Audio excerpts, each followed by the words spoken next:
ములుగు జిల్లాలోని కర్రగుట్టలో 5వ రోజు కేంద్ర బలగాల కూంబింగ్ కొనసాగుతోంది. డ్రోన్ల సహాయంతో మావోయిస్టులు ఉన్నటువంటి ప్రాంతాలను బలగాలు గుర్తిస్తున్నాయి. హెలికాప్టర్లతో మోహరించి మావోయిస్టులపై కాల్పులు జరుపుతున్నట్టు సమాచారం. అయితే ఇప్పటికే ఆపరేషన్ కగార్ నిలిపివేయాలని మావోయిస్టులు ఓ లేఖ విడుదల చేశారు. శాంతి చర్చల ద్వారా సమస్య పరిష్కారమయ్యే వాతావరణాన్ని కల్పించాలని కోరారు. మరోవైపు తీవ్ర ఎండవేడిమికి జవాన్లు అస్వస్థతకు గురవుతున్నారు. అలాగే భారీ పేలుడు శబ్దాల కారణంగా భయంతో గిరిజనులు కూలి పనులకు కూడా వెళ్లడం లేదు.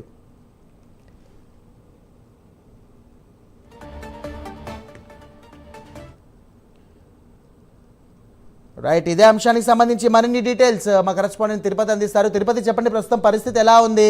ఒక విధంగా ఎండకు చూసుకున్నట్టయితే ప్రస్తుతం అక్కడ జవాన్లకు కూడా కొంచెం ఆరోగ్య పరిస్థితులు కూడా కొంచెం క్షీణించాయని చెప్పుకోవచ్చు. అలాగే కూంబింగ్ కూడా ఆపివేయాలని చెప్పేసి మావోయిస్టులు లేఖ అయితే విడుదల చేయడం జరిగింది.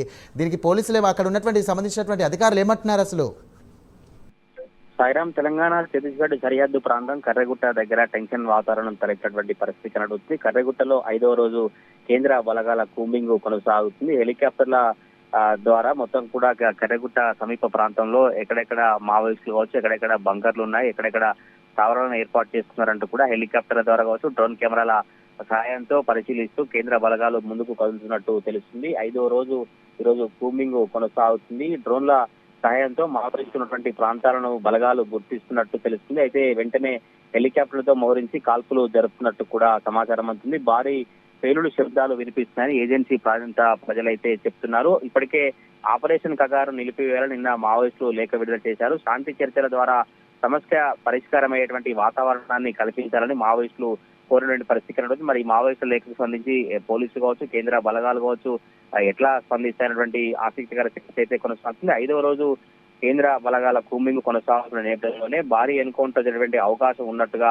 స్థానికంగా చర్చ అయితే కొనసాగుతుంది. ఎందుకంటే గత 5 రోజులుగా అటు ఛత్తీస్గఢ్ సరిహద్దు ప్రాంతం కావచ్చు, ఇటు మొత్తం కూడా కర్రెగుట్ట మొత్తం బలగాలు చుట్టుముట్టినట్టు తెలుస్తుంది. బలగాలు చుట్టుముట్టిన తర్వాత లోపలికి మొత్తం కూడా టీంలు అన్ని చేరుకున్నట్టు ఇప్పటికే అనేకంగా సిఆర్పిఎఫ్ బలగాలు కావచ్చు, అనేక మంది టీం అక్కడ కూడా క్యాంపులను ఏర్పాటు చేసినట్టు తెలుస్తుంది. ఈ ఏర్పాట్లకు సంబంధించి కూడా ఎప్పటికప్పుడు ఛత్తీస్గఢ్ సంబంధించినటువంటి రేంజ్ ఐజీ కావచ్చు, కేంద్ర బలగాలకు సంబంధించినటువంటి అధికారులు పూర్తిగా పర్యవేక్షిస్తూ కేంద్ర బలగాలు ఎట్లా ముందుకు కదులుతున్నాయి, మావోయిస్టులటువంటి రియాక్షన్ ఎట్లా ఉండబోతుంటూ కూడా పూర్తిగా మానిటరింగ్ చేస్తూ అధికారుల ఆ పర్యవేక్షణలో అయితే ఈ కూంబింగ్ కొనసాగుతున్న పరిస్థితి కనిపిస్తుంది. తెలంగాణ ఛత్తీస్గఢ్ రాష్ట్రాల సరిహద్దు కర్రెగుట్ట ప్రాంతంలో అయితే మావోయిస్టులకు సేఫ్ జోనటువంటి భావనలో హిడ్మా కావచ్చు, హిడ్మా దళం కీలక నేతలు అక్కడ ఉన్నటువంటి సమాచారంతోనే మావోయిస్టుల ఏరివేసే లక్ష్యంగా కూంబింగ్ కొనసాగుతున్నట్టు తెలుస్తుంది. తప్పకుండా మావోయిస్టులను ఏరివేసే వరకు కూడా ఈ కూంబింగ్ ప్రక్రియ కొనసాగుతున్నట్టు తెలుస్తుంది. ఇప్పటికే 5 రోజుల నుంచి కూంబింగ్ కొనసాగుతున్న నేపథ్యంలో ఛత్తీస్గఢ్ చుట్టుపక్కల ప్రాంతాలు 17 గ్రామాలను అధికారులు ఖాళీ చేసినట్టు తెలుస్తుంది. వెంకటాపురం, వాజేడు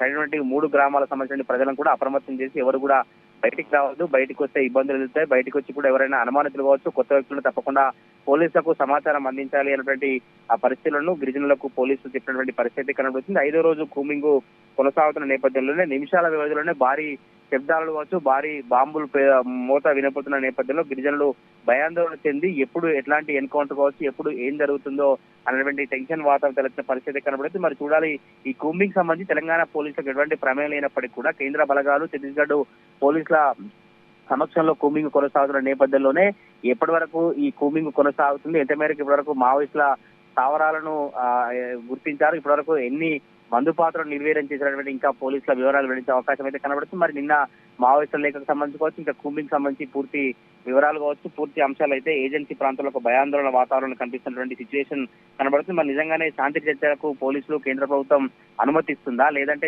మావోయిస్టులకు సంబంధించిన లేఖకు కేంద్ర ప్రభుత్వం కావచ్చు, పోలీసులు ఎట్లా స్పందిస్తారో చూడాలి. సాయిరాం.